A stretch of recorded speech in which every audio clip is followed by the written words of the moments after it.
ಎಲ್ಲರಿಗೂ ನಮಸ್ತೆ. ಇವತ್ತು ನಾನು ನಿಮಗೆ ಹೇಳಕ್ಕೆ ಬಂದಿರೋದು, ಸಿಕ್ಕಿರೋ ಅವಕಾಶನ ಬಿಟ್ಟು ಸಿಗದೇ ಇರೋ ಅವಕಾಶಕ್ಕಾಗಿ ಕಾಯೋದು. ಆ ಅವಕಾಶ ಯಾರಿಗೆ ಸಿಕ್ತು, ಹೇಗೆ ಸಿಕ್ತು, ಬನ್ನಿ ನೋಡೋಣ. ಅದೊಂದು ಪುಟ್ಟ ಹಳ್ಳಿ. ಆ ಪುಟ್ಟ ಹಳ್ಳಿಯಲ್ಲಿ ಒಬ್ಬ ಬೇಟೆಗಾರ ವಾಸವಾಗಿದ್ದ. ಅವನಿಗೆ ತನ್ನ ಪರಿವಾರನ ಸಾಕೋದು ತುಂಬ ಕಷ್ಟ ಆಗಿತ್ತು. ಯಾಕಂದರೆ ಅವನು ದಿನನಿತ್ಯನೂ ಬೇಟೆಯಾಡಿನೇ ಜೀವನ ಮಾಡ್ತಾಯಿದ್ದ. ಒಂದಿನ ಅವನು ಬೇಟೆಗಂತ ಕಾಡಿಗೆ ಹೋಗ್ತಾನೆ. ಆ ಕಾಡಲ್ಲಿ ಆವತ್ತಿನ ದಿನ ಏನೂ ಸಿಗೋದಿಲ್ಲ. ತುಂಬ ನಿರಾಶೆಯಿಂದ ಅವನು ಮತ್ತೆ ಮರೆಗೆ ತೆರಳ್ತಾನೆ. ಆವತ್ತು ದಿನ ಎಲ್ಲ ಯೋಚನೆ ಮಾಡ್ತಾನೆ, ತುಂಬ ಬೇಜಾರು ಮಾಡ್ಕೊಂಡಿರ್ತಾನೆ. ಹೇಗೆ ನಾನು ನನ್ನ ಜೀವನ ಮಾಡೋದು ಅಂತ ಅದೇ ಚಿಂತೆಯಲ್ಲಿ ಮಲ್ಕೊಂಡಿರ್ತಾನೆ. ಆವಾಗ ಕನಸಿನಲ್ಲಿ ಯಾರೋ ಬಂದಾಗೆ ಭಾಸವಾಗುತ್ತೆ. ಅವರು ಹೇಳ್ತಾರೆ, ನಾಳೆ ನೀನು ಕಾಡಿಗೆ ಹೋಗು, ಅಲ್ಲಿ ನಿನಗೋಸ್ಕರ ವಿಶೇಷವಾದ ಸಂಗತಿ ಎದುರಾಗುತ್ತೆ ಅಂತ. ಈ ಬೇಟೆಗಾರ ತಟ್ಟನೆ ಎಚ್ಚರಗೊಳ್ತಾನೆ.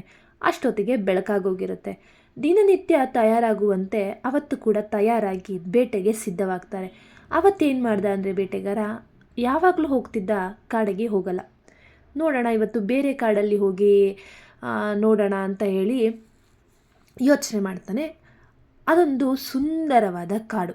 ಅಲ್ಲಿ ಸೌಂದರ್ಯ ಎಲ್ಲ ಚೆಲ್ಲಾಡ್ತಾ ಇತ್ತು. ಸೂರ್ಯನ ಬೆಳಕು ಕಾಡಿನ ತುಂಬ ಚೆಲ್ಲಿತ್ತು. ಆ ಪ್ರಕೃತಿಯ ಮಡಿಲಲ್ಲಿ ಒಂದು ಪಕ್ಷಿಯನ್ನು ನೋಡ್ತಾನೆ. ಆ ಪಕ್ಷಿ ಸಂತೋಷದಿಂದ ಸ್ವೇಚ್ಛೆಯಾಗಿ ವಿಹರಿಸುತ್ತಾ ಕಾಲ ಕಳೆಯುತ್ತಿರುತ್ತದೆ.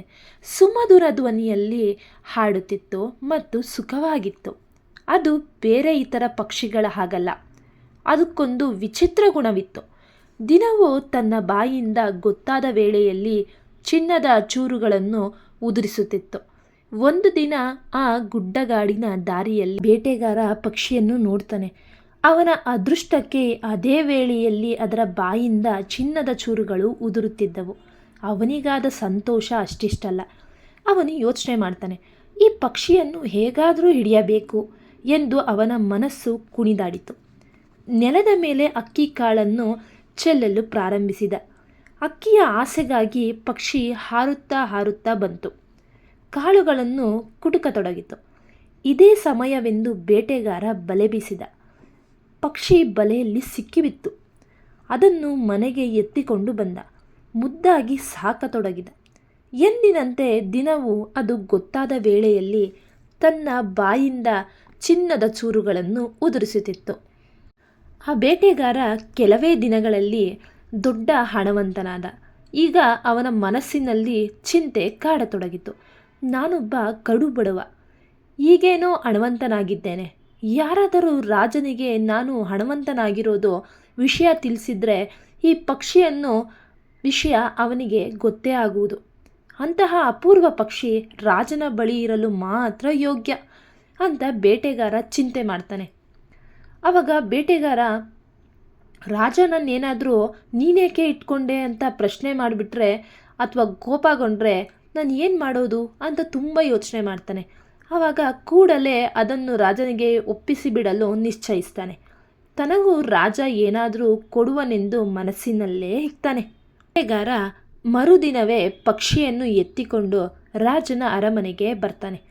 ಪಕ್ಷಿಯನ್ನು ಅವನಿಗೆ ಕೊಡುತ್ತಾ ಪ್ರಾರ್ಥಿಸಿಕೊಂಡ, ಮಹಾರಾಜ, ಈ ಪಕ್ಷಿ ನನಗೆ ಒಂದು ದಾರಿ ಬೆಟ್ಟದಲ್ಲಿ ಸಿಕ್ಕಿತು. ಇದೊಂದು ಅದ್ಭುತ ಪಕ್ಷಿ. ದಿನವೂ ಒಂದು ಗೊತ್ತಾದ ವೇಳೆಯಲ್ಲಿ ಬಾಯಿಯಿಂದ ಚಿನ್ನದ ಚೂರುಗಳನ್ನು ಉದುರಿಸುತ್ತೆ. ರಾಜ ಆ ಪಕ್ಷಿಯನ್ನು ಕೈಗೆತ್ಕೊಂಡ.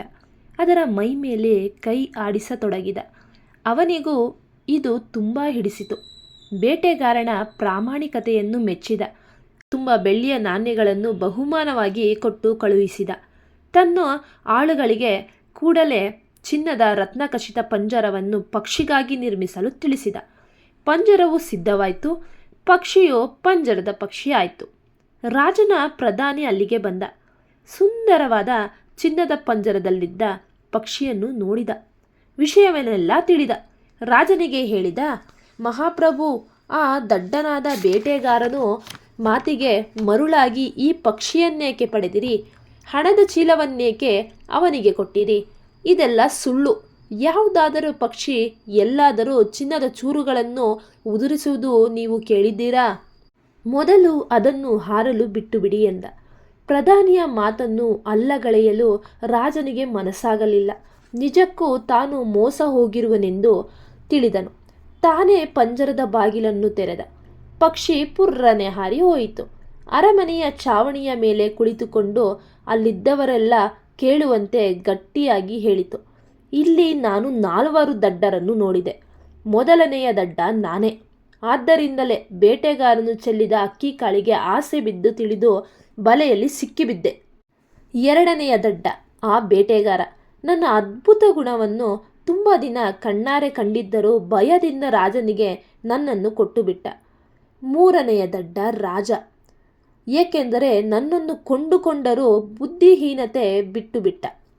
ಪ್ರಧಾನಿ 4ನೇ ದಡ್ಡ. ಪ್ರತ್ಯಕ್ಷವಾಗಿ ಕಂಡರೂ ಪ್ರಮಾಣಿಸಿ ನೋಡು ಎಂಬ ಸಿದ್ಧಾಂತವನ್ನೇ ಮರೆತಂತೆ ಮಾತನಾಡಿದ್ದ. ಇಷ್ಟೆಲ್ಲ ಹೇಳಿ ಪಕ್ಷಿ ಪುನಃ ತನ್ನ ಆಸರೆ ಇದ್ದ ಕಾಡಿಗೆ ಹಾರಿ ಹೋಯಿತು. ಮತ್ತು ನಿಮಗೆ ಇಷ್ಟವಾದಲ್ಲಿ ಶೇರ್ ಮಾಡಿ, ಲೈಕ್ ಮಾಡಿ, ಸಬ್ಸ್ಕ್ರೈಬ್ ಮಾಡೋದನ್ನ ಮರಿಬೇಡಿ. ಧನ್ಯವಾದಗಳು.